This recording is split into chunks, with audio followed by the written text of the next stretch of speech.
What is App Nation? It is CP Young, founder of appmasters.com, and welcome to the fam. It is Fridays with App Masters, where we bring on a guest, and today we're going to talk all about how do you value your app business, whether you're trying to sell it, exit it. Hopefully that's always on top of mind for you, or if you're in the market like I am, you're trying to buy some apps. And we're going to talk about it with my friend Alan Waller from bluethrone.io. He was back in December before we hit the holiday break, and then it was one of the most viewed YouTube live streams that we have. So I recommend you go check it out. I'm going to link it into the YouTube description as well. But Alan, welcome back to the show. Yeah. Hi, Steve. Thank you for having me again. Yeah. This is crazy. So last time we talked about how you really thought through, and there was some great nuggets in there, but how do you really think through potentially selling your app business? What are the factors? The one thing that I loved, Alan, was when you said if you are app purchases, it's like one night stand, you're doing subscriptions, it's more like a long-term marriage. I love how these analogies you had in there. So definitely recommend that. But today we want to switch it up a little bit and do a live autopsy of apps that Alan and them and we that I have been considering too. How we look at the numbers, how we think about potentially selling it. So whether you're in the business of buying or selling, I think this will be beneficial to both parties. What do you think, Alan? Yeah, I think that last time we really talked about it, like zooming out and talking about the 7 things that we are looking at when we are evaluating apps to acquire. But this time I want to zoom in and go inside, like really live autopsy of a real true story of 2 apps. And we will go into the numbers, everything, revenue, downloads, subscriptions, churn, everything.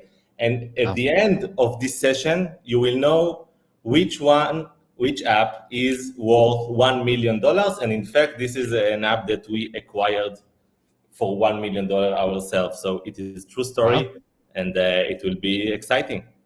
It's going to always be beneficial. It was last time just as beneficial too. I want to say hi to a few people before I kick it off to you, Alan.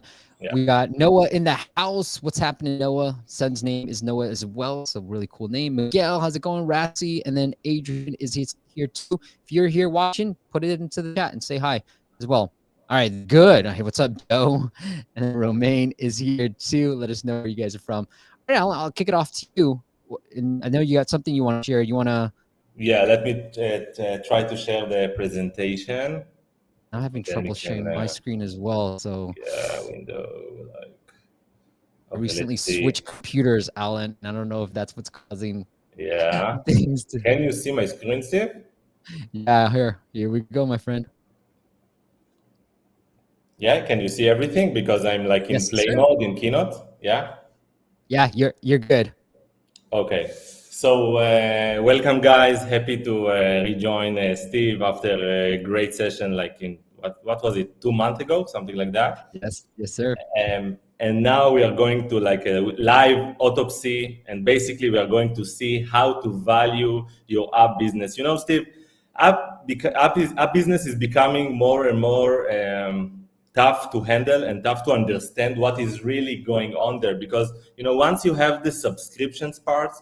And once you have some user acquisition activity, either Apple search ads or either some Facebook or Google or TikTok or whatever people are doing these days, everything becomes much more complex to understand. How valuable is this asset? Is it profitable? Is it dying? Is it worth really like a few years of multiplier? So this is what we are going to do now. We are going to go inside our Bluethrone lab, or the place where we do the autopsy for the apps. We do this process every day through Monday to Thursday, okay, by analyzing apps and understanding really what is worth and how much and what is not worth so much. So we are going to see this. Steve, when I'm changing slides, you can see it because yes, I like this. So fancy. So guys, you are not in Netflix. We are now seeing and thinking about evaluating app is like a crime scene investigation. And why? The on-scene evidence is the straightforward apps data like sales, downloads, the normal stuff. The hypothesis is the data explanation. The questioning is when we ask further clarifications from the analyst or from the developer. And the conviction is when we decide if an app is an imposter to 6, 7 figures or it really worth it. In other words, every app has its own story, a story that is built from a lot of moving parts. But the problem is, Steve, that sometimes it seems like the puzzle is missing some pieces. Have you ever encountered a situation where you don't understand something in the business you want, I don't know, to analyze or maybe to acquire some, I don't know, peaks and graphs or cuts or something that you really need to understand what is going on there? Yeah. Yeah, for sure, because it's complicated. It's not that simple to understand what is going on there. However, our mission stays the same, constructing every piece of the crime scene puzzle and find out what is really happening fast. What we are going to do now is to take a look together on two apps. One is worth $1 million and the other worth much less. And when I'm saying worth, this is a true case that an app that we purchased recently against another app that its number were quite similar, as you will see in a few seconds. But the bottom line is a whole different story. So, Alan, yeah. just curious, are we gonna able to guess which one's worth 1 Yeah, million? exactly. Okay. Exactly. Oh, I Yeah. like it. The suspense Yeah, this continues. is a All game. right. Yeah. Yeah, I just Yeah. want to let you know that Rassi's said, great to see you again, Alan. Can't wait for the awesome presentation. And then James agrees. Same, Rassi. I really enjoyed the last time Alan was on. So you're a favorite, man. Crowd favorite. Awesome, guys.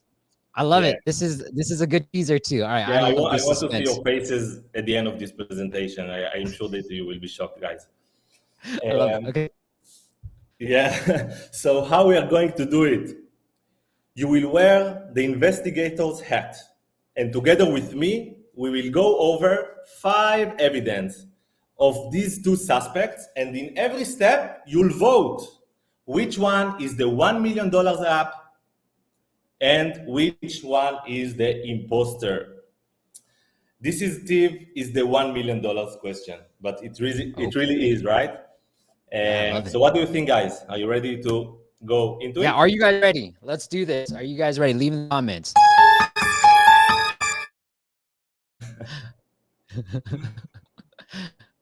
A or B? Here we go. Ooh. Do we have to guess at the end? Or are we going to guess each step of the way? Yeah, at the end. Every time, Okay. in every step, in every evidence, I will show you a new discovery. And then we will vote which app we think is the $1 million app. Okay? This is the game. All right? Jimmy is ready. And so is James. Let's go. Yeah. All right, Alan. Okay.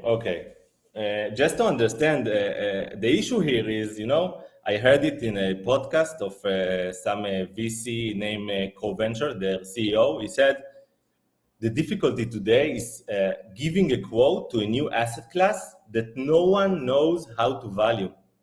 Steve, how much is worth an Instagram account with 1 million followers? Who knows, right? Who knows? But in the app business, we are more, close to the money because these apps are making money, not just having follower stuff. And so this is the closest thing to an asset class that somebody needs to know how to value. And this is what Bluethrone is doing. And we will see it now today. So we are ready to jump into the crime scene as the investigators together with me. And so let's go into evidence 1. Last year's revenue. And this is the easiest, simplest way to get a first glimpse on the app's financial data, right? So app A is making a revenue of 567,000, and app B is making $488,000.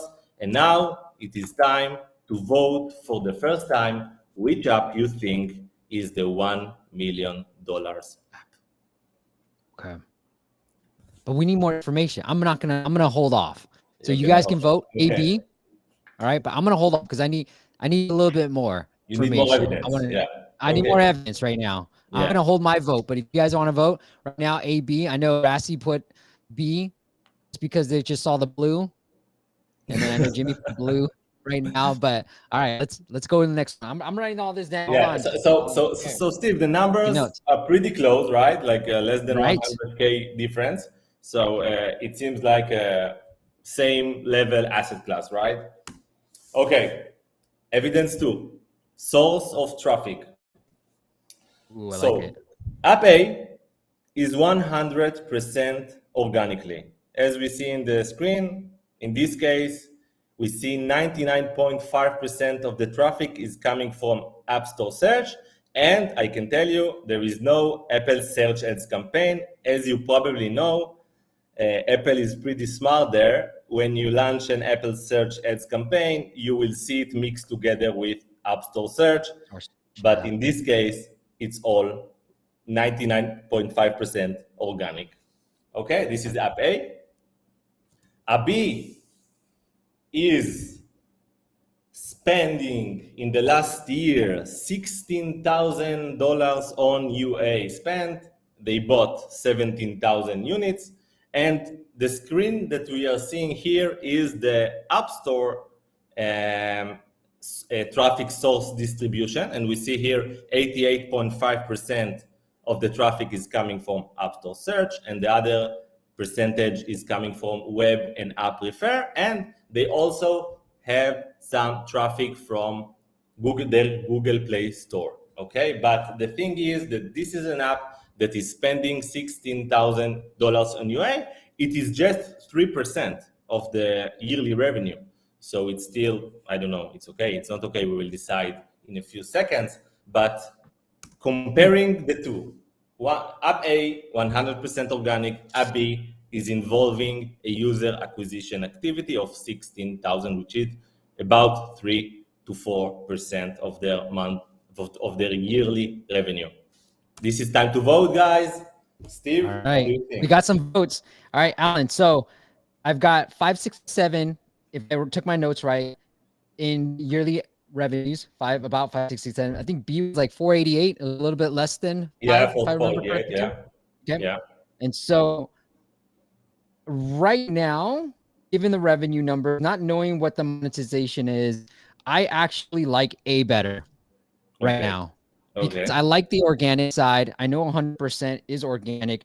It has more revenues than B, and B spent money on UA. Now, I feel like I can spend money on UA, but if they're already making that much money with all organic, then heck, I can probably spend more on UA and make more money. So that's sort of my thought process. But let's go into some of the votes right now. You want to see them?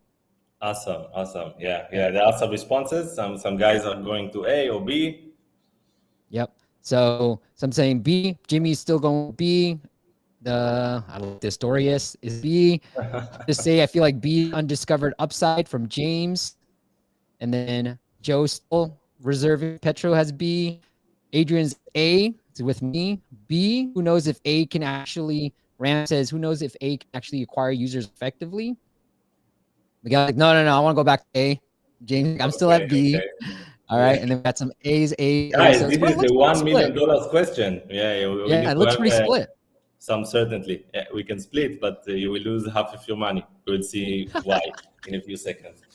Okay, guys, can we move forward there, Steve? Let's do it. Yeah. Okay. So we are All right, already here in it is. evidence 3, real estate revenue distribution. App A is only in App Store, and by country distribution, we can see that more than 50% of the revenue is coming from UK. Okay, so this is App A. Again, only App Store.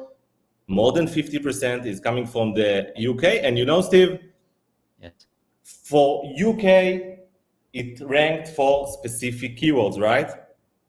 And if it will bring some revenue from other states, of course, it will bring more real estate in other countries. So this might be an advantage to be more globally, and we can see that app B is bringing value or revenue from both App Store and Google Play in a ratio of 60 to 40. Okay, so basically something like 284K from App Store in a year, 177K from Play Store in a year. So these are the numbers, and in every platform, in every store, as we see, the main revenue generator in Apple, which is like US, is less than 50% of the revenue. And also in Google Play, Ireland is less than 50% of the revenue. Steve, what do you think? Is it good? Is it bad in general? So you're saying that the US revenue is less than 50% Yeah. on iOS. Okay. Yeah. And then Ireland, why did you pick out Ireland is less than 50%? It's just Ireland is the first one. You can see in the top right corner. Oh, it's Ireland, number one country, but it's number less one than country. Yeah. 50%. Yeah, Right. yeah, So it's more distributed. Whereas the other one, it was heavily distributed in the UK, all yeah. organic, all iOS. This one is more distributed. Now, if I was a betting man, I'm still leaning towards A, but look, guys, I'm probably out $1 million at the end of this. But I like, if I was a betting man and hedging my bets a little bit, I like that. And going back, Alan, I paid attention to our presentation. I listened back to our first Yeah. one, but you said, hey, I want to be diverse. I don't want to be just on one platform. So if I'm guessing on where you guys went through, I'm going to guess B, but I still personally like A. I want to know more about the app. I still personally like A still, but I'm biased. But I think I'm leaning towards B right now in terms of the Yeah. game. Awesome. Awesome. So let me summarize this issue because it's important. You know, guys, it's all about in the digital space and risk and with risk assessment.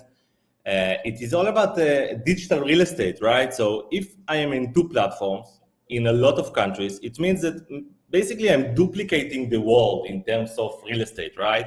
So, so if something happens in the US of the App Store, okay, I'm still remaining with a lot of countries in the App Store and with a Play Store, so I'm safer, so to say. But if something is happening in the UK for App A, which is only in App Store, then I might lose this asset, okay? And when we are talking in $1 million, it's not something to laugh about, maybe to cry.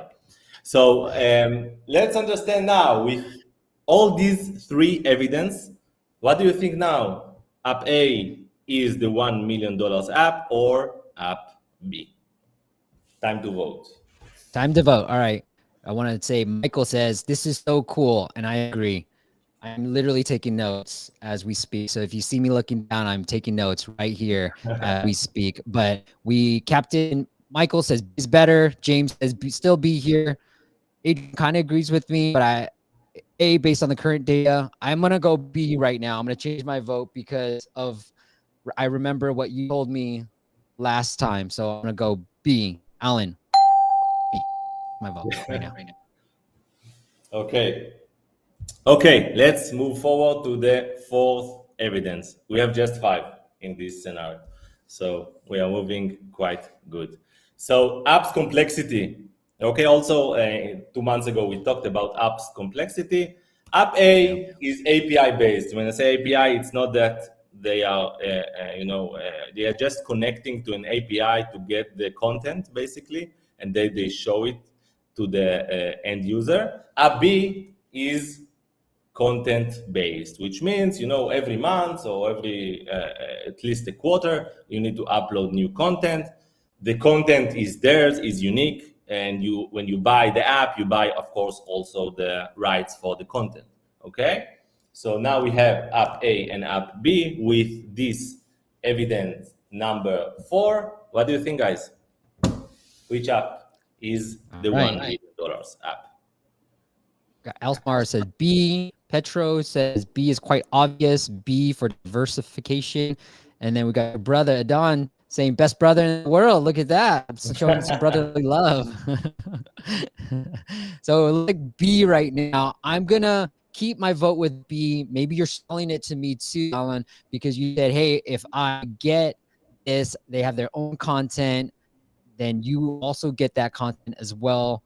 Pietro says app A, and then James says B for the win. So, all Yeah. right.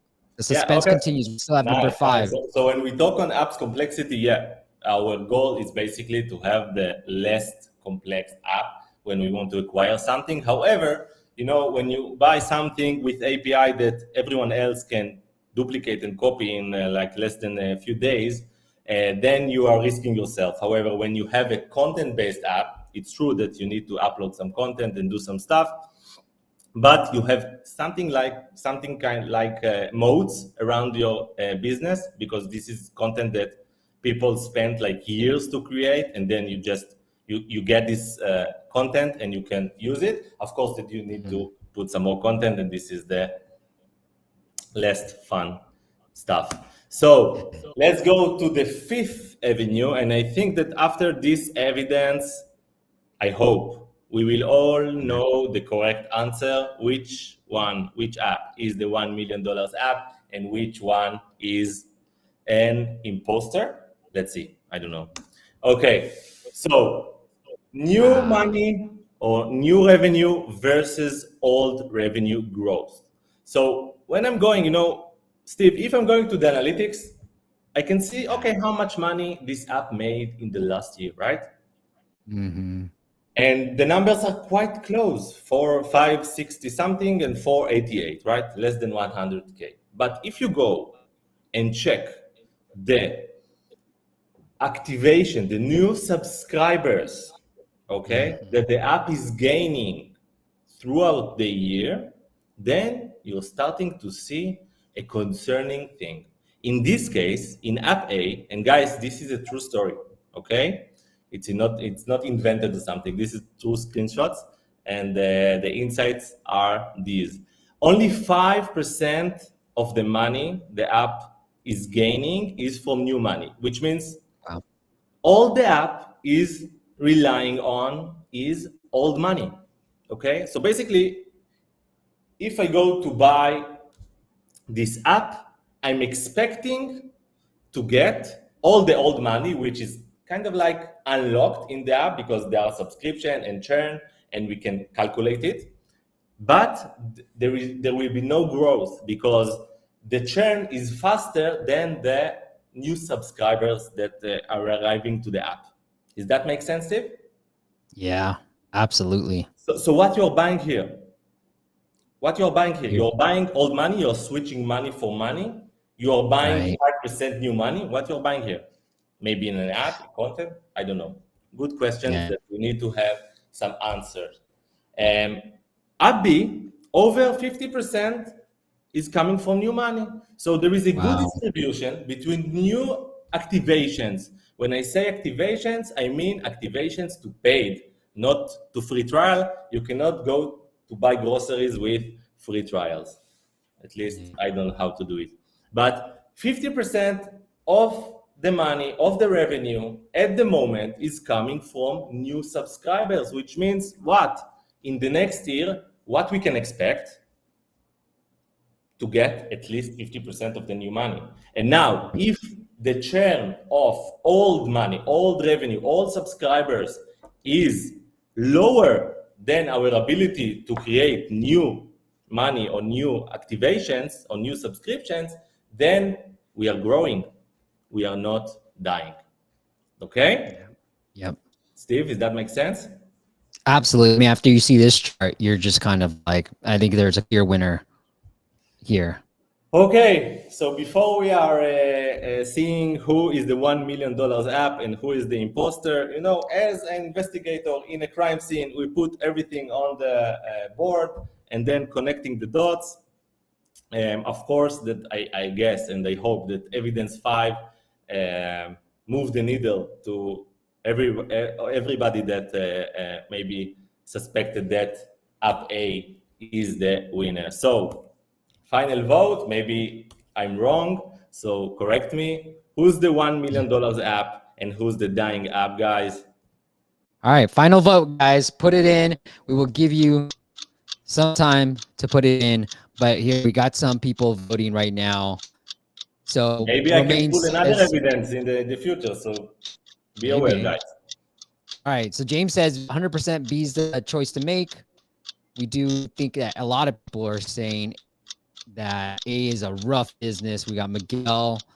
A, all right, A sounds alarming now, but A could have better retention, maybe. B is a more reliable stream. I think old versus new money also depends on marketing. Interesting. A lot of people are putting V, B, B, B, B, B, B. Now, no choice. B seems like a clear choice. It's like a Yeah. lot of B's, a lot of B's right now. Okay. So, Okay. A lot of bees. Okay. So we started like what was it, like half or something like that, half half. and then more people moved toward B. So as you suspected, according to the evidence, number 5, app A is dying, guys.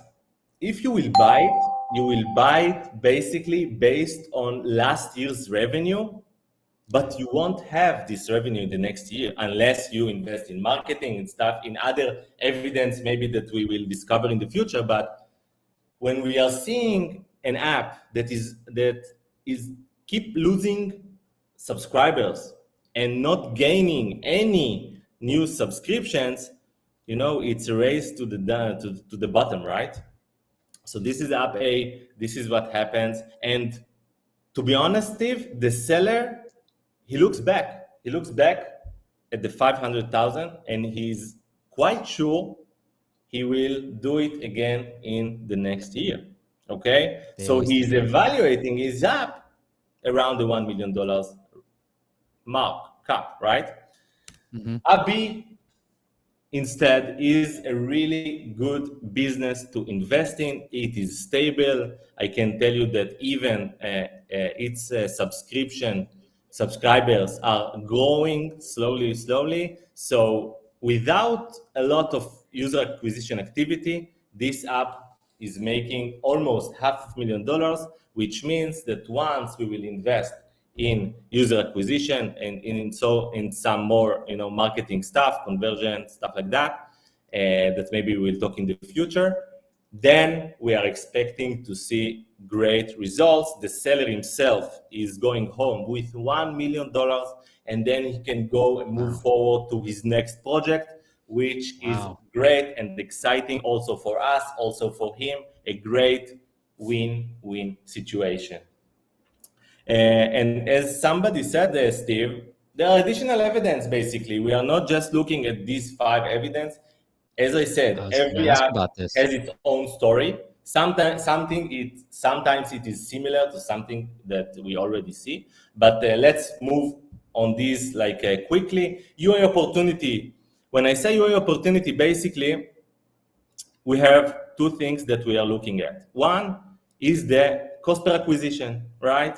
So if the seller spends some money on user acquisition, either Apple search ads or either Facebook or either whatever, Google, TikTok, we can already see the CPA. So this is one side of the equation, right? At the other side, we are calculating the lifetime value of a user. When I say a user, I mean per country, per store, and even per keyword, okay? If you are measuring keyword attribution using ASA campaigns. So basically, we already know what is in the right side of the equation, the lifetime value, and we know how much will cost us to acquire new users. The gap is the growth UA potential.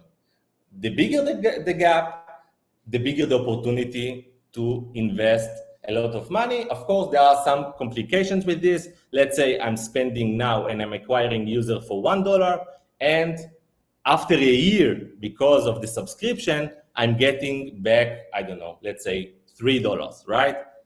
I Right. still need to wait this whole year to get my $1 or $2 of profit, right? So when you choose the subscription, it's also a question of course, of the conversion rate of the subscription, but also when you will get back your money so you can reinvest it, or either you are well funded so you can keep spending and enjoying maybe in 1 year and waiting for the revenue only then. So this is your opportunity. Niche risks and threats. There are, Steve, some apps that are using hacking things, or maybe gray hats, like incentivized, motivated downloads, or even, scraping data videos from YouTube and then show you these videos without ads. These are the niches that we are not going into because there are a lot of risk and threats. The platform can come one day and then just shut you off, and they have all the motivation to do so, right? Yeah. Keywords real estate. I talked about it a little bit. As we saw, what happened, Steve, to app A was basically it was ranked first for a very good keyword in the UK. Mm-hmm. But that's it. Once it lost its ranking, it lost everything. So this is why real estate in the digital space is the king. The more countries you are ranked for, the more stores, in this case, App Store and Google Play, you are ranked for. You basically duplicate your real estate, and now you are more, you can get hit by something and you will not be destroyed. And from the other side, you can take more real estate in more countries, in both stores, and now you can be even greater than you are today. So this is about the keywords real estate. So every app that we are analyzing, we are just mapping all the real estate that is taking around the world throughout the stores. And then we're understanding, okay, this app, this is a safe bet. This is a very good investment because it's not relying just on one country, on one keyword, which is super risky. And this is exactly what happened to this app. Retention, somebody said from the crowd, retention is a good sign of a product market fit app. Basically, it means that users love to use the app, so you can easily invest in the traffic to get more people into it. But you need to take care, of course, of the conversion rate. Again, I don't know so many people that can live only from retention. You need to find ways to monetize it, and if you don't have in an app that we want to acquire, it is possible to do, but we are looking for the quick wins or the big growth opportunities that we as a startup can invest in and grow it really, really quickly and to bring this app to millions of eyeballs. Okay, so this is retention. Recent trends, of course, the recent trends, as we saw, the subscription, how this app is losing subscribers and not getting any new ones. So recent trends is quite good as a good indicator to understand. Market size is important, Steve. Market size, basically, if you see that the app is already taking a great market share, a good market share, let's say like 40% in the US, and you see that the whole market is not so big, okay? It's not like 70 or $100 million in a year throughout the market. I mean, all the stores, and we are taking this data from public sources like Sensor Tower or Mobile Action, these tools. So we understand where the app is positioned and how much market share is currently taking, and if there is a room to grow. If there is no room to grow, either because the market is so small, so it doesn't worth our time, or the app is already taking great market share and and monetize it quite well. So if we can't add a great value to the app, again, it is not for us probably. Then we have the Alan? AI prediction. Yeah, question? Before you move to AI prediction, the market size, are you looking at other competitive apps? How much are they making so that you can get a sense of the market size? Is that what you're doing? Yeah, we are looking first on the direct competitors. Direct competitors are pretty in the same level. We are not, let's say, if we are talking about meditation, we are not comparing the app to Calm or to the other one, the other famous one, because these are, huge companies by themselves. We are comparing to the direct competitors, which means they have pretty much the same downloads, pretty much maybe revenue something, and RPD, which is revenue per download, is pretty similar. So we are taking the direct competitors, they are probably gonna be shown in the same keywords that we are ranked for, in the upper position or in the lower position. So this is how we can take 30 best direct competitors and then put them against our app and understand where we are at the market. And we measure, of course, how much revenue with this, country this app is already taking, and then we can understand the situation. Does that make sense? I like it. Absolutely. Yep. Yeah, and then we have the AI prediction. Basically, I can tell you that App A is predicted to make 122K in the next year, considering the subscribers lost and the only 5% of new subscribers gained.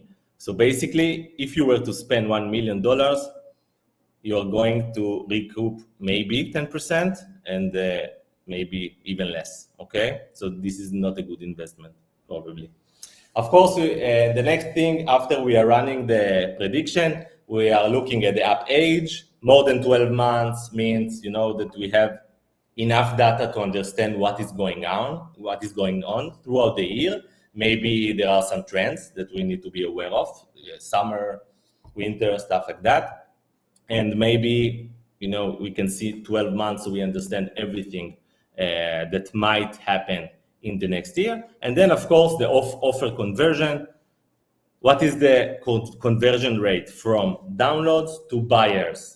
Of course, there is in the middle the free trial if it's a subscription app that has a free trial offer. But we measure this a conversion rate to understand first the app monetization strength.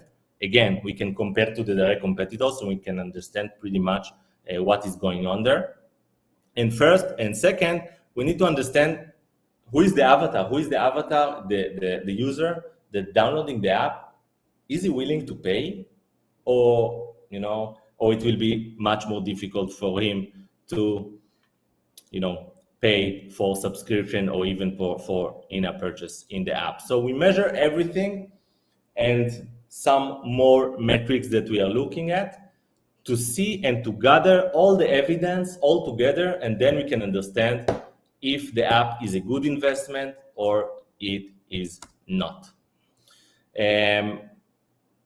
Steve, I will just finish here, okay? So if somebody is interested selling his app, we have the law of the 5K. You're probably I was going to say that. I remember that. I was going to say that, but okay, you go ahead.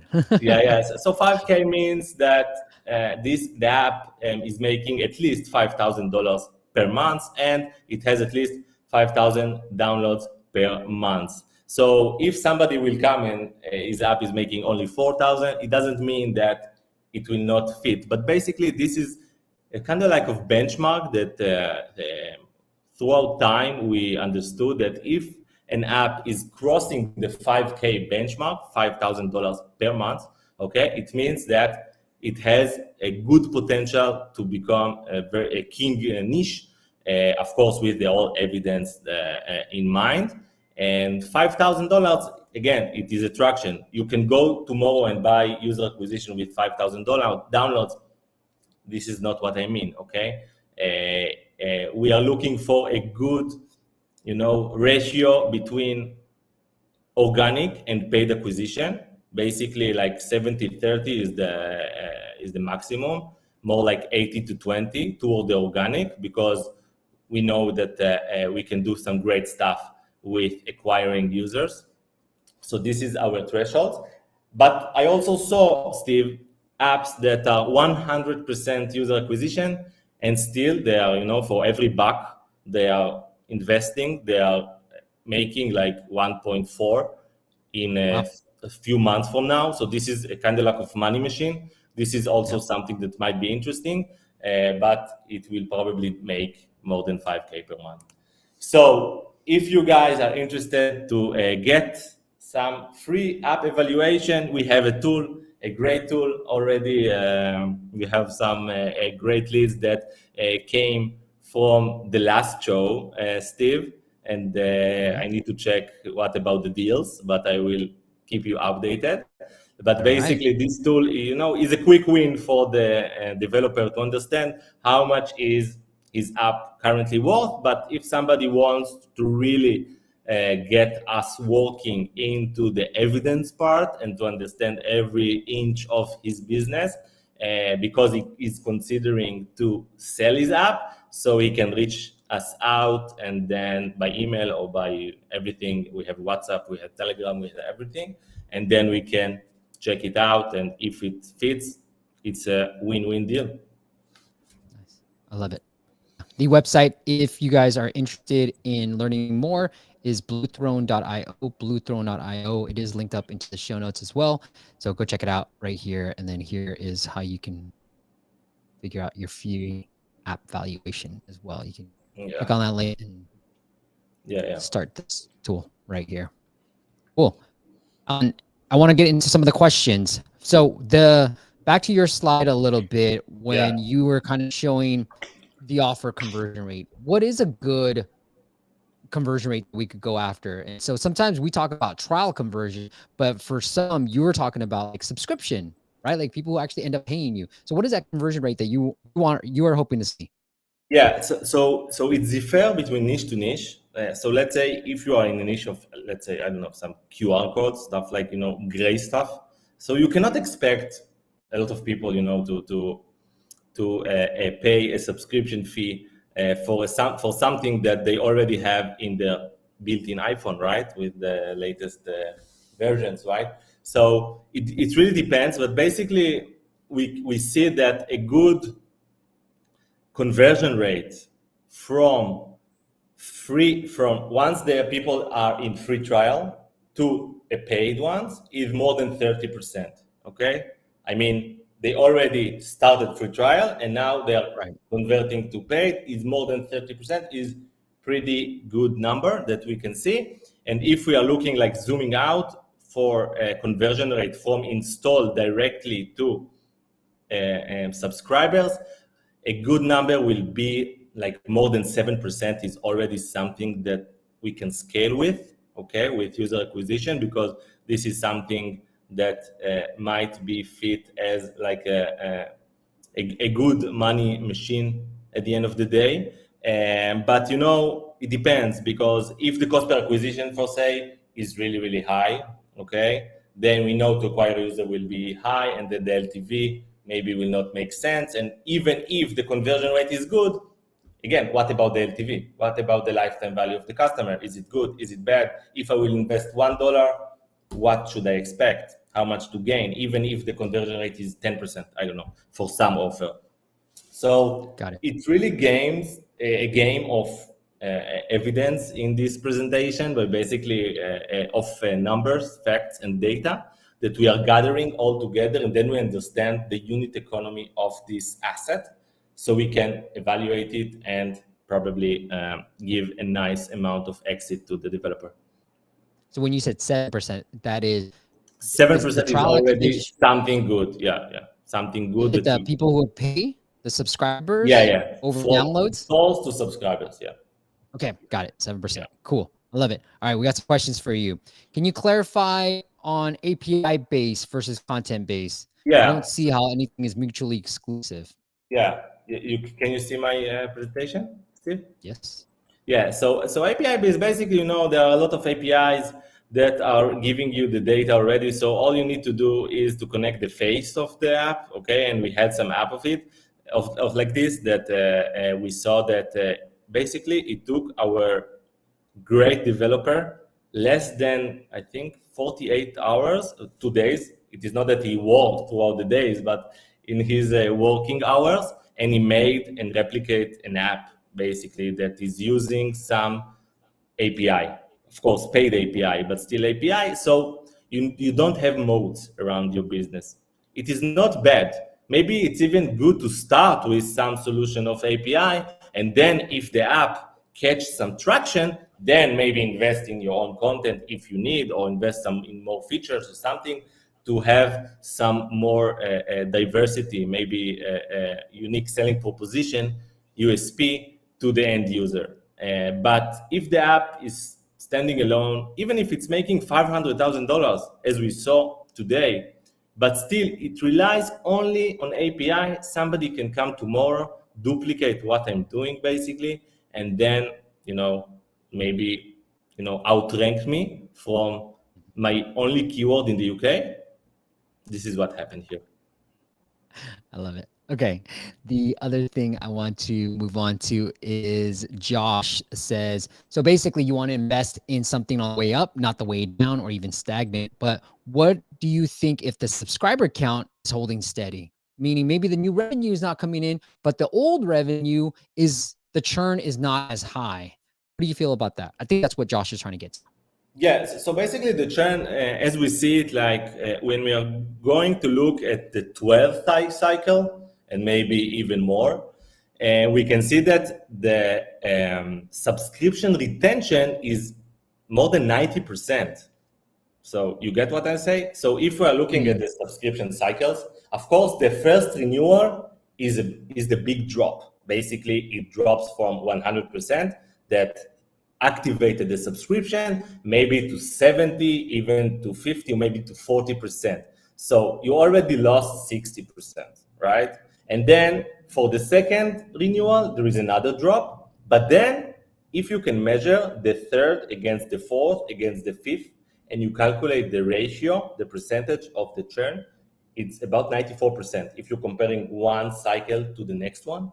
So basically, you can enjoy like a big LTV throughout if it's the cycles are months or throughout the months, the weeks. So people maybe forget, or I don't know if they're using this app. So you cannot rely on old revenue money, okay? You cannot rely on it because the app will eventually die. This is what happened exactly here. You need to have a good stability between new blood that is coming to your throughout your pipes and old blood, okay? Of course, you need then to optimize and see, okay, so if I'm losing most of my subscribers at the second renewal, I need to understand why exactly, and maybe to automate a push notification for them to retain few percentage. Of course, that you need to understand why it is happening, but you cannot rely on old money. This is what I'm trying to say. Let's see if we can go quickly through this. Alan, we always go long. People love your stuff. And so let's see if we can go quickly through this with short answers. Josh Adams says, how many years did the buyer make their investment back? Maybe I missed it. For websites, typically the value is based on average yearly revenue times 3. So I think he's trying to say the multiple. Yeah. I think that's what you're asking, Josh. Yeah. So what is the multiplier? Basically, this is the question. Yeah, I think that's what he's at. What do you think? Yeah. Based on this so question. Again, we are looking on all the evidence that we have, and then we understand the growth potential. So basically, a good a multiplier will be like something like 2 to 3 years. This means that the app is really is doing something good. But if you have only data of 1 year, it's something. But if the app is already running 6 years, and you can see the growth or even the stability throughout the years, and you understand where are the opportunities there to make a better conversion rate, to acquire more users, to maybe using I don't know TikTok followers to increase your revenue. So your evaluation can go up significantly. So this is like 2 to 3 years is pretty good multiplier already. But if the app has really good evidence from every angle, then we can go even farther. How many months of 5K? That 5K rule, how many months do you want to see typically? At least 12 months. Yeah. Okay. What about 5,000 daily active users? Depends. Okay, I like it. We will, we will connect to all the analytics machines, and an analyst will give us the reports, and then we will see. So it's a good basic rule. But if somebody has an amazing app that stands for with a lot other evidences, so it might make sense to go to this process. And what about user retention, RASI apps? For instance, many users are downloading the app but rarely open the app again. Does that hurt This the is a app? bad this is a bad sign, but depends what they are doing through their first opening, right? They are converting, they are not converting, and maybe we understand why they are not coming back. Not for every app you need to ask yourself. There is a great book. I think the author name is Nir Eyal, Hooked. Okay, Yeah. so he's speaking about a good retention rate. He basically is saying a great thing. He's saying you should think about your app and about the average user. How much, how many times you think he will use this app? So let's say if it is a QR code app, okay? So it's kind of like a painkiller app, right? You need to generate QR, or you need to scan a QR, and you're not familiar that the app already, iPhone already has this feature built in. So you are going to download and you scan the QR, and then you don't need it. So it makes sense that people are using it only once, right? But if it is a meditation app, so let's say a good estimation will be to use it, Steve, once a month, once a week, maybe meditation, Right. once a week, maybe on Friday or something before the weekend. So now you need to understand, if a user will use it once a week, you need to retain at least 5% of the users in this period for a long time. I mean, you need to see that your weekly active users is keeping at least 5% of the downloads, okay? If it is less than 5%, this is the rule of Nir Eyal. It means that you have something broken in the product itself. If it's more than 5%, it's pretty good. It can grow, okay? So this is Got it. a good indication. All right. And let's move. I got a few more questions. So I will get to that, but I also want to make sure we have time for our app audit. So let's move into part 2 of our YouTube live stream, where we take a look at your apps. If you want us to take a look at your apps, just go to the website, simple, at masters.com/audit. And we'll take a look at a future YouTube live stream. All right. Alan, we start off every app audit with some dad jokes. Do you have some dad jokes for me? Yeah, let me try. Okay. You go first. You want to go first? I will go first. Okay, Okay. my brother. So Okay. a man tells his doctor, "Doc, help me. I'm addicted to Twitter." What the doctor responds to him? "Sorry, I don't follow you." I like it. Okay, let me try to put mine of mine. Let's see if I got. Okay, here we go. Alan, I'm gonna be cheesy with this. What do computers eat? What? Microchips. So put A if you liked Alan jokes better. Put S if you liked mine better. We have Artem's app right now that I want to show off. I'm having trouble sharing my entire desktop, but I will try to get into this. He didn't really put what he wanted to take a look at, but Alan, I wanted to pick out apps that were doing pretty well in terms of like ratings and what I saw from the App Store. And so I wanted to make it more beneficial to you. So it looks like it's pretty simple. Play charging animations while charging effects, blah, blah, blah. So like if you're charging your phone, you can have some cool effects coming in. Any initial thoughts on the market or what you've seen from this app? It seems like a cool app, okay? Yeah. And I never saw something like this. Maybe I'm old school Yeah. and too old, but kidding. But basically, yeah, it seems like a great screenshots. We need to understand again the number behind the great screenshots. What is the conversion rate of the listing? If it is possible to increase it. By the way, Steve, did you try the new feature of Apple to A/B test the screenshots? Yes, I have. Yeah. And what kind Yeah. of results did you saw? Yeah, I'll answer that. I'm going to tease it. I'll answer that right after we look at this particular app with RM. So let me get into the app itself and see if I can get into it. Wait, while I do that, I'll answer. I've seen mixed results, Alan. I don't know if you guys have tested it, but I actually it seems to be that the one that wins is usually the one that we had. So the Yeah. U one hardly doesn't win. I don't know if you guys have tried tested that and seen similar results. And then Yeah, in the comments, basically, let yeah, me yeah. know. We tried like five different designs for every app, Mm-hmm. and then we also, of course, localized it and translated it for the top five countries.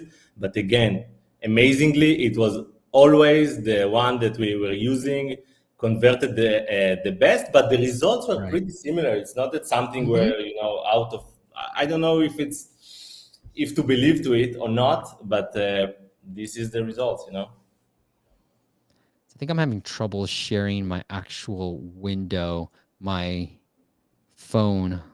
I switched computers back to my iMac, and now I'm having trouble sharing everything properly. So let me see if you guys see this. You guys don't see my quick time, right?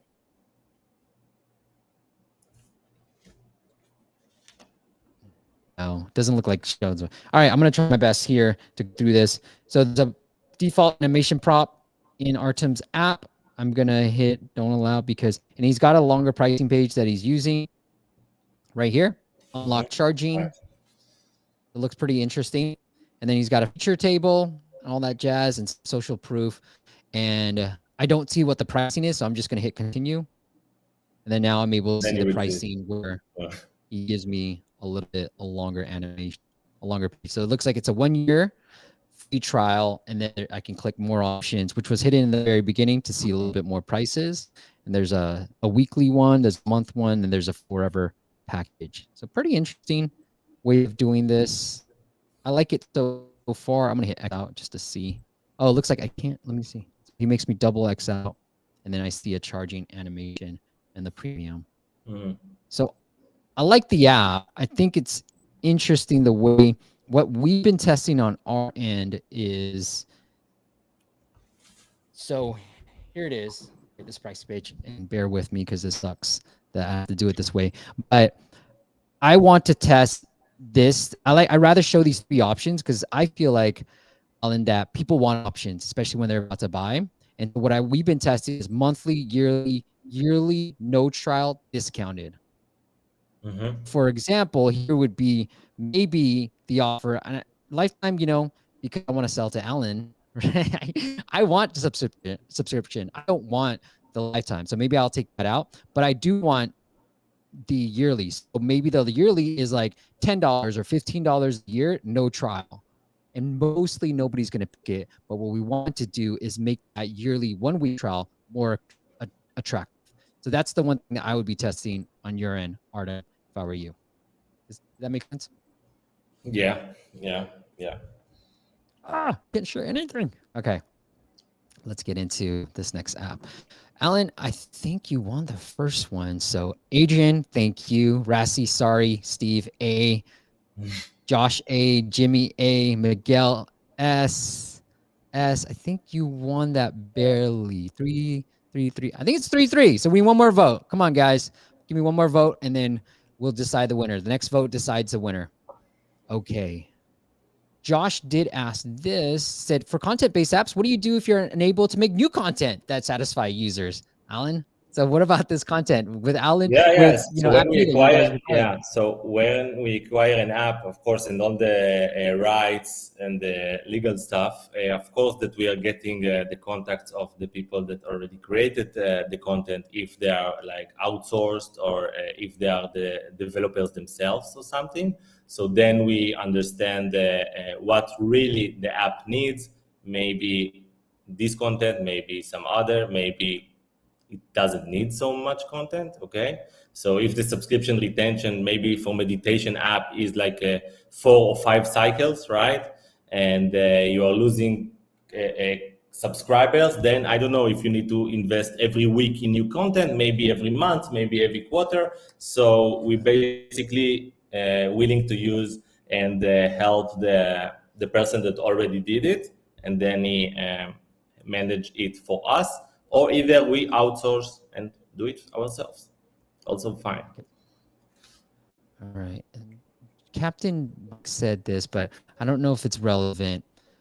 All right, Michael says, what about the case where the app A is running a free model? So it's trying to get a ton of users. It's all for free. We're not monetizing. But another app B that is run on free trial with subscription that actually may not get as many downloads as app A does, but is actually generating a good profit margin. How do you compare the two? How would you evaluate A becoming very popular quickly by providing a free service, Yeah. but often is not, you know? Yeah, so first, revenue is a good indication, is another indication of product market fit, because if people are willing to pay for something, they probably need the solution that the app provides. If they are Yeah. just using it for, I don't know, for free, even without seeing ads or, monetizing themselves in some way or another, then, it's a risk. Basically, it's a risk because we don't know what will happen. But if, let's say, we are looking about on the competitors, on the direct competitors, and then we see that there is a revenue activity there, it means that this app just missing out. So it, of course, it's increasing the app evaluation. Okay. Still not able to share my entire screen for some reason. All right, bear with me, guys. So I can only share my window. It looks like this Chrome window. All right, the next app and that we will look at. Alan, Noah came in. Noah with the win. S. So won that first one. The other thing that Noah pointed out, the website. Thank you, Noah, for doing that. I will get to Steve, that. so Noah I did owe you already 2 chunk beers when you come to visit us in Phuket, right? Yes, sir. Noah, we'll get to Noah's and then we'll get the last app audit. But Noah, what is a good conversion rate? Good or great conversion rate? Store visits to actual installs.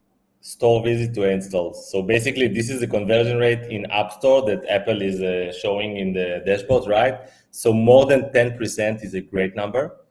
Between 5 to 10 is okay. Less than 5, there is something there. But again, Steve, if we are looking just about the conversion rate, we don't understand the story, right? We need to dive in, and then from the metrics perspective, see the territory distribution. So maybe in the US it's 10%. It is good. I don't need to touch it. But maybe in France it's 1%. So let's go and optimize France. Okay. So these things, it's developers don't like to look at numbers usually. They don't like to do this stuff. But once you get into it, maybe you can get to love to do it, and then you are kind of like investigator. You are drilling down and understanding and trying to see more evidence, and maybe you can hit, oh, Germany just 1%. Let's invest in Germany screenshots and Germany's thing listing to increase it. So it is a work, but it is fun to do. Yeah. So Noah's hitting 57%. He might be talking about different ones like store visits. Noah, I want to know what platform you're talking about, whether it's Google Play or iOS. iOS, that conversion number that Alan alluded to generally is downloads over impressions. So usually it is going to be a low number. But if you look at internally, if you like numbers like Alan and I do, if you look at actual product page views and then install, I But found that anywhere. some people jump from the impression and click get, and then they jump and they don't get into the store. So basically we measure these two extremes to understand what is going on. We can understand if they are already there in the app store. Usually it's more than 50% in the page view, I mean. But we are measuring the whole funnel, I mean. Which I like too, right? Because it's hard to indicate, because sometimes you get an Apple feature and then that conversion rate just totally plummets. But I think the product page view is a number that I routinely look at, because I think what you want to be is definitely above 50, but you want to be close, because I've seen clients do 70, 80%. Because once they come to here, they're like, oh, looking at screenshots, they're really enthused, right? They already showed some intent tapping into your app. Now they want to learn a little bit more. You should be converting, I think, at around at least 50, but you want to be closer to the 70 mark if you can get there. Even better. Yeah. So Noah did say store view to install, and he is on iOS. Okay, cool. So this is the next app they want us to look at. Wakar says he wants onboarding and monetization. So unfortunately, I can't show you guys what the onboarding looks like, but I'll try my best to talk through it and kind of show some visuals here. Maybe I can just do this as I go into this. But looks like ASO wise looks really good. I think the thing he's trying to go after is word math problem solver. And so I'm using an ASO tool called App asomobile.net, and then they're ranking really well for math problem solver. And I think what I would do, guys, is try and go aggressively after that term if you can. I don't know who ranks number one for it. Oh, look, your app is not available in Spanish Mexico. So I would make it available in Spanish Mexico. Actually, maybe not, but I would still utilize that localization. You don't actually have to be available in that country to still get the benefits of ASO and have some keywords in there. But one thing I might want to do is lose the word if that's not a big deal for you, and then just try to go after math problem solver, because that does have a lot of volume. As you guys can see here, the search ads is 61, and you're already oh, this is the thing. You're ranking number 21 for it. Sorry. So this is pretty competitive. You're 21 for that particular term. And so you want to try to get that a little bit higher too. And photo math obviously is the other one. Maybe think about using photo math in the Spanish Mexico title or subtitle somewhere out there. Like it could be like photo math problem solver in your Spanish Mexico title. Okay. Anything you want to add here? I wish I had this app during my studies. That's all. I know, right? I know. Yeah, just to screenshot the board and then to get the answers, it's pretty amazing. I would pay for it.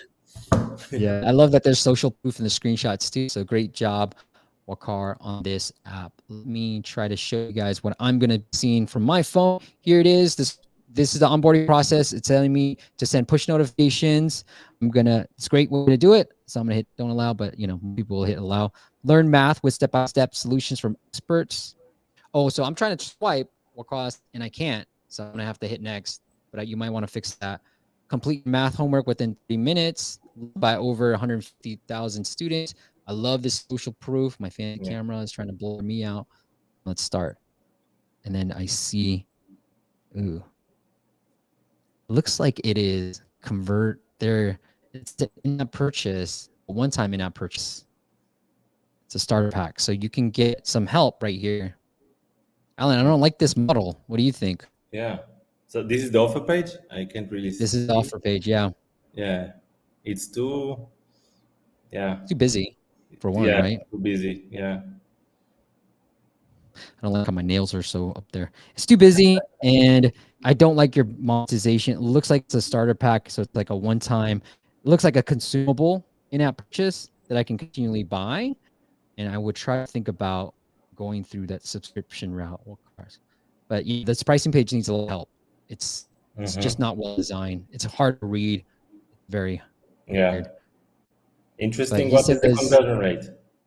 Yeah, it would be interesting. He's here. So he says, "Hi, Steve would rank number 1 for math word problem solver in the US." That's good. Okay. If that has traffic, though. All right, I'm going to X out of this. Okay, and then you have the login, which I love.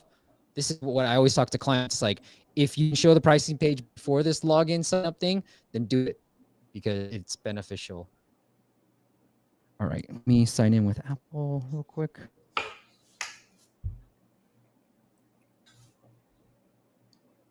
You need my phone number, but I'm going to skip that. I can do that. Let's pretend we're in college. And then I can start right off the bat and start taking pictures. I love that he has examples right here, ready to go. This is the homepage. And then what's missing from this homepage, well, you have the store right here. So it looks like he's trying to monetize off of just like consumables. So you buy currency, you buy certain questions. And what do you think about this model, Alan? I would love to see the numbers to understand its effectiveness. But from first insight, I don't think it's so, works so well. But the numbers tells a different story, Yeah, I'm interested to know too, because I'm with Alan. We're both a little bit like hesitant to just be fully go to subscriptions, but at the same time, if this is working out for you, great. But think about moving to that subscription model because it is going to be way more attractive to a potential buyer, and also from a business standpoint, like it's just that predictable revenue is really, really key. Yes, it gives you much more stability to the business. You start a month, your MRR. Your churn, you probably get the MRR, a monthly recurring revenue. So why not, Yeah, and I have some familiarity in this space, and I do know that a lot of different apps are charging subscription, so it's not like you couldn't do it too. But he said we tested subscriptions, but transactional worked better for him. Okay. What do you think about that? I don't. Yeah, the first thing I will do is to put all the competitors and their offers head, Yeah. one versus the other one. Then I will see all the numbers of the things, and understand what is going on in the niche. If he found some clever way to monetize it differently, it is an advantage. Yeah. But the effectiveness, we need to measure it against the competitors. Yeah. Wakar says students don't know how many questions they'll need, so they prefer to buy them. I think it's a feature thing that you might want to think through. I'm not saying that you couldn't get this, you couldn't do it, but I think what I would start thinking about is either a starter pack. But I love what Alan did, and this is what we do for a lot of our clients is that competitive analysis. What are they charging? What are their, sensor tower market growth numbers, download numbers? What are their revenue numbers? And look at their subscription prices. Because sometimes we had one client, he actually increased his revenues by lowering his price. So maybe you were just charging too much, but look Yeah, at the competitive landscape to see where yeah. you might want to fit in and what features they're giving to their users that are similar to yours. I'm Yes, glad Steve. it's worked out for you, but At the end of the yeah. day, it's the LTV that matters. Yeah, that's Mostly in true. subscription, because if he's paying for me now, like for the yearly package, I don't know, $50, just saying, Yeah, and in 1 year from now, about 40% of them will renew. Okay, so this is the thing that I need to measure to understand the effectiveness, and not the quick buck. Okay. true. I like it. Great answer. And Wakar says they rank number one for math word problem, which actually has pretty decent traffic. So kudos to you. It's a great app name and it's a great niche. So congratulations on everything. And if it's doing well for you from LTV, Alan's absolutely right. LTV is what matters the most. So if you pay a subscription, let's just say an average person, because they're buying all these packs, is paying you, I'm just going to throw out a number, I don't know, $50 or $40, but then you move to subscription, your churn sucks, and then the LTV goes to 20. This is a way better model. So just things to consider here. But good job. I think Wakar, like great job. There's not much else. I think the pricing page is what I would try to clean up a little bit, but overall looks really, really good. How are you on time, Alan? I know it's late in Thailand. Yeah. I have a few more time. I'm enjoying. Okay, Don't let's worry. go through this real quick with Noah. Noah, what would be a better TikTok video ad CTA? Direct users to search for your keyword, scroll to your app, or direct link? Wow. We should What do ask you think? this maybe my brother Dan, which I is don't have doing. any intel, but I think it's a great question, Noah. And I am going to create a video with a client of mine who's really heavy on TikTok. But I think a direct link is probably best. I had to pick without any real data yet as an outsider. Okay. Yes. Search method would have fewer results, significantly boost rankings for keyword. What's better for long-term organic growth? I think you can still do both, right? You can have a direct link, or you can say the problem with the search keywords is like unless you're ranking number one for it, like You're people not might gonna just be find it. downloading something else. So yeah. Yeah. Okay. And Wakar says it's great advice, Stephen Allen. Good job. And then Wakar, like you maybe can able to do both, like where you have subscriptions and then you give away, you get 10 answers, right? Like what is the most popular package? Hmm. Another way to sort of mitigate your risk and try to test out subscriptions is have a subscription that gives you 10 questions a month, but it's cheaper than the $29, the one-time Yeah. fee. And see if Yeah. that works. And if you But stay there on. is a credit card there, Steve. I just saw. What? So Yeah, I think it's Stripe. So here, let me tap this. I think that's what they're meaning. Yeah, look, good. I so get it. he trying to monetize outside of the store, or? Looks like it. Yeah, it Hmm. looks like it. No Okay. information, but yeah, it looks like it. I'm like, ooh, hopefully my credit card information's on them there. Yeah, but then in app, if I go to in app, I get the default Apple prompt. Mm-hmm. Mm-hmm. Okay. Boop, boop, boop. Yeah. Yeah. Okay, cool. Don't think I have anything else, guys. We're gonna have to do this at least every quarter. Have you back Let's on? do it. But it is bluethrone.io. Bluethrone.io. If you're thinking about that 5K rule, you got 5,000 at least a year, 5,000 in downloads, and 5,000 revenue. Go check out bluethrone.io. Bluethrone.io, and then you can see how much your app is worth. If you're getting close to that number, just click this button. You'll be taken here, and then you can start their free app valuation tool as well. Alan, if the audience wants to connect with you in any other way, do you want to send them anywhere else besides bluethrone.io? Yeah, they can send us there is the email there, and they can send us emails. They can contact us via Telegram, WhatsApp, everything. Everything's down here. If you go, whoops, we are enjoying all this stuff right here. Yeah. And at the very top, I believe too. Let me go all the way very top. So yeah, get in touch. Really great team. Over 100 apps bought in over 100 countries. They just bought this $1 million app B that, hey, Alan, I did end up getting it right. So I was listening to you. I was like, man, I think what I learned from this, if I could summarize too, Alan, is as you're thinking about potentially either selling your app or if you're in the market to buy, the diversification is the key, along with all the different factors. But what I've got a sense from you is like, hey, they're popular everywhere. It's less than 50%. This person's heavily reliant on all organic and all UK. So if something fails, I'm out. And so you're really trying to minimize your risk here. That's what I got out of it. Yeah. Exactly. All right. Rassi ended it the best way. Thanks, Steve, for bringing Alan on. I'll definitely use the crime scene investigation tactic at some point. Awesome. If you got anything out of this too, is know your numbers. What I love about the slide that Alan put together too is he looked at the convert to standard price, convert from standard price. That is the key metric that you should be focused on if you got subscription-based business in App Store. So really focus in on that particular number. Alan, thank you so much for coming on and doing this, man. Thank you, Steve. It was lovely. It was fun as always. Yeah. Once again, it is bluethrone.io. And next week we are back, and hopefully I can be sharing a lot more of my screen with you and not having to show my crappy nails and my iPhone. But we're going to have somebody from App Annie to talk really about the state of mobile. Where we're at, what are some trends that they're seeing? I did a video about Wordle trend, so check that out. If you haven't checked it out, there's been a lot of clones and 2 apps that have been named Wordle that really rode the wave of the other Wordle that New York Times ended up buying. So we're going to have somebody from App Annie on to talk about state of mobile. So tune in next week. And then if you got any questions for me, reach out anytime. And if you want, I'll start a new segment. If you got any questions for me about anything, or even Alan, just leave a comment in the YouTube description, in the YouTube comments, and not the chat, the live chat, but the YouTube comments, and we will answer that in a future video. Alan, all right, man. That's it. Thanks for staying around for this plug. Thanks for staying up late. I appreciate you, man. Once again, it is bluethrone.io. Alan, thank you so much for coming on. Bye-bye. All right. Bye.